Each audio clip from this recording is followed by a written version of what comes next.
امریکا سره تر هوکړې وروسته طالبانو څه باندې 10,000 افغان ځواکونو ته مرګ ژوبله اړولې ده. دا چې دا خبر څومره حقیقت لري طالبان او افغان حکومت په دې اړه څه وایي، هیله د مطلب را سره تر پایه پورې وګورئ. درنو لیدونکو السلام علیکم، وخت مو په خیر.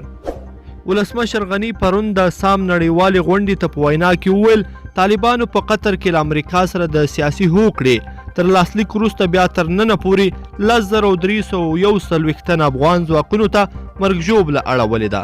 د معلوماتو پر اساس 3,065 تنه یې وژلي او 6,281 تنه یې ټپیان کړي دي.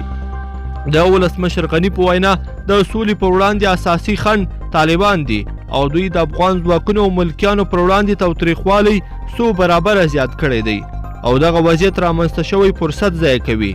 طالبان لا هم له القاعده سره اړیکې لري او تر اوسه یې له نورو ترهګرو ډلو سره اړیکې نه دي پرې کړي.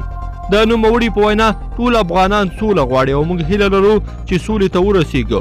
موږ خپله ژمنتیا او جرأت ښودلی، بندیان مو خوشي کړي دي، خو طالبانو لا هم تاوتریخوالي ته دوام ورکړی دی. د ولسمشر غني په وینا ډېر ژر به حکومت د طالبانو ټول بندیان خوشي کړي او مخامخ مذاکراتو ته به ورسیږي، خو اساسي شرط دا دی چې طالبان باید تاوتریخوالی کم کړي او مخه یې ونیسي. افغان ځواکونو ته طالبانو دغه مرګ ژوبله داسې مهال اړولې چې په دې ټوله موده کې یو امریکایي عسکر هم نه دی وژل شوی او نه هم ټپي شوی دی. په مقابل کې د افغان ځواکونو مرګ ژوبله څو برابره زیاته شوې ده.